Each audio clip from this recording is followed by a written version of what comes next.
All right, Jarvis.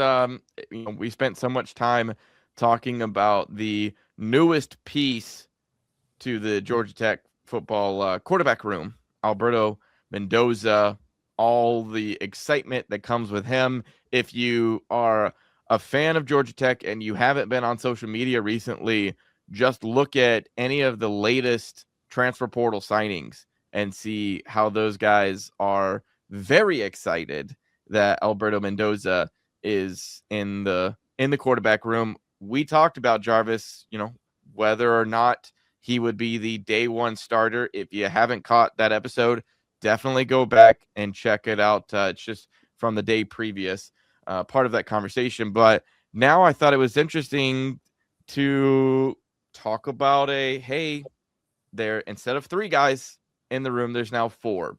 So, Jarvis, when it comes to that depth chart sheet that we're going to get week 1 of the season, usually lists 3 names. Somebody's going to get left off. Who do you feel like is the odd man out for this quarterback room right now? I mean, I'm going back and forth between Cole Bergeron and Grady Adamson. Mm-hmm. So, and I think that's where the debate has to be. Right, exactly. Exactly. So it's good that Cole Bergeron is going to be on campus.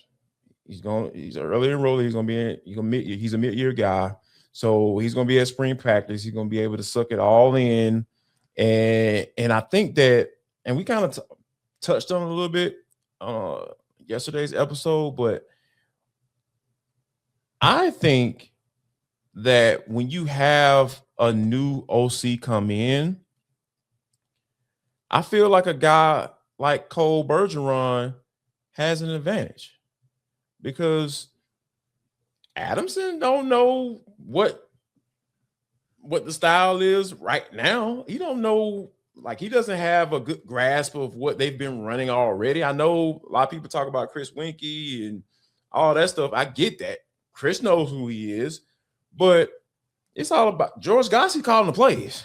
Yeah. So Godsey wants to come in and do what he wants to do. So I really feel like when you have a guy who's already been here and you've had an OC change, that kind of takes his advantage away. Addison, that is. So going through it, thinking about it even more, I really feel like Cole Bergeron might make Adamson be the odd man out. So yeah, that's kind of where I lean. Yeah. I'm laughing, Jarvis, because I thought that your take was going to be Cole Bergeron being the odd man out because newest, what are they in like your a job where they got to make cuts, the latest hire is the latest to fire. Last in, first out. Yeah, exactly. Yeah. So you a lot of the times run into that type of situation where, okay, you're the newest man on campus. So unfortunately but I think that philosophy is an older thought now and one that doesn't consider NIL and the transfer portal. And that is to say, it all depends on how much Brent Key and Georgia Tech actually wanted Cole Bergeron. Because if you remember, there was kind of a time where, are they going to sign someone? Are they not? Bergeron had an opportunity with Virginia Tech, and then, new coach comes in, and all of a sudden, hey, maybe he wants somebody else out. Well, I've still got this offer from Georgia Tech. However much it is viewed that Georgia Tech wanted Cole Bergeron, we're about to find out, because I think in this day of NIL and the transfer portal, he is the new shiny piece. And if you want him to be around your program, you've got to show him that we want you to stick around, and you got to, throw him a little bone every now and then. That would, I think, come in the form of being a little higher up on the depth chart and knowing that the possibility of you being that guy is realistic. I also just think it from this aspect, and maybe this is just too basic a concept, But middle childs sometimes get forgotten. And I really feel like in this type of situation, because you had Graham Knowles, big arm, he comes in on campus, he gets that time in the spring. He's also, like the 6'7" aspect of it all, just kind of gets people's attention. You have the new guy on the block and Alberto Mendoza who shows up, and everyone's excited about the last name. So you have all of that. So you have, all of those kind of the older guys in the room that get your attention. And then you've got the baby of the group in Cole Bergeron, the freshman on the scene. And so what can happen in a family that has a lot of kids? What can happen in a quarterback room? That middle guy, Grady Adamson in this situation, ends up getting lost. So could he absolutely prove us wrong, Jarvis, and go out through spring practice, tear it up and rise? Absolutely he could. It just feels like at this moment, this early in January, that maybe he gets lost amongst the shuffle because he's not the shiny new piece, and he's not he wasn't on campus earlier, and he's not the big transfer coming in. Like someone's got to lose here, unfortunately, and you just kind of wonder if it ends up being Adamson. Yeah, man, because one thing about spring practice is a lot of install, a lot of going through things, and a lot of being able to get familiar with your guys, and a lot of guys meeting each other for the first time for the most part, and or at least interacting with them and being out on the field, now they're working out right now. So, you get to know them, but like you really get to know them once to put the pads on.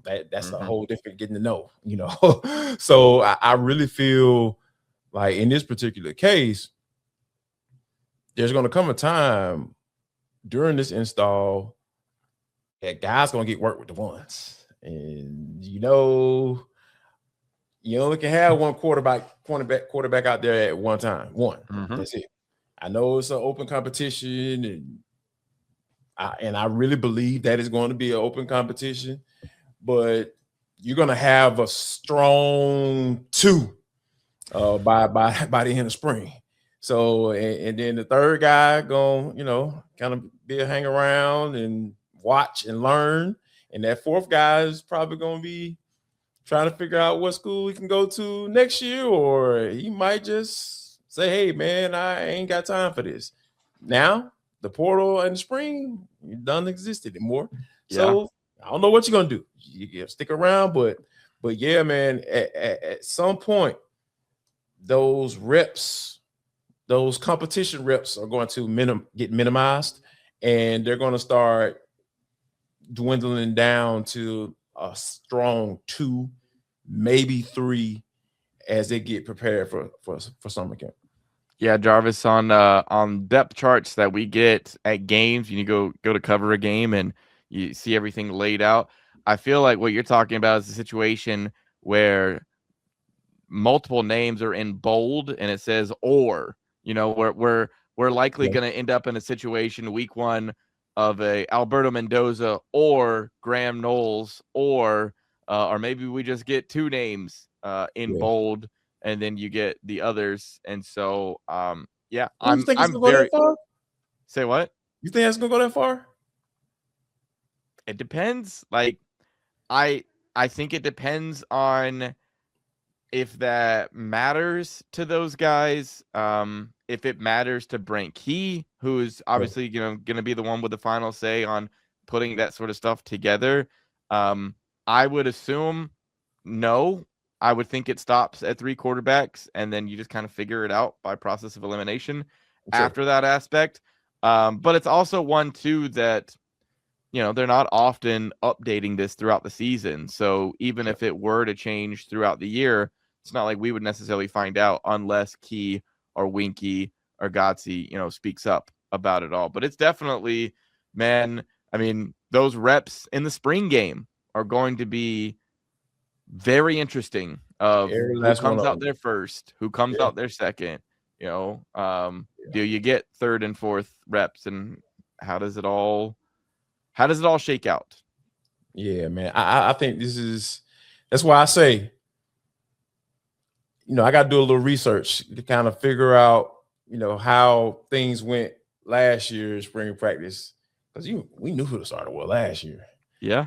Versus this year. Like, let's see if there's going to be a little difference. I got a sneaky feeling that it might be a little different than it was last year because everybody know HK, was the dude. So this year, not so much. And I think the competition is going to be real, and hopefully they let us get a good view of it, because I like to have my opinion. You can tell me whatever, but I like to see it with my own eyes. Jarvis says we need to watch more than just the guys stretching at the beginning of practice. Yes, essentially. Absolutely. So come on, Flynn, let's go. All right. That'll do it for this episode of Locked On Georgia Tech. Make sure you follow the show, subscribe on YouTube and anywhere you listen to podcasts for free. Follow Jarvis at JarvisD90. I'm at ATL Johnson 18. Thank you for making Locked On Georgia Tech your first listen of the day. Join the Everydayer Club and get Locked On Georgia Tech with no interruptions, members-only Discord access, and more, all for just $5 a month or $50 a year. Go to lockedongeorgiatech.supercast.com or check the link in the show notes to learn more. For Locked On Georgia Tech, y'all have a good one.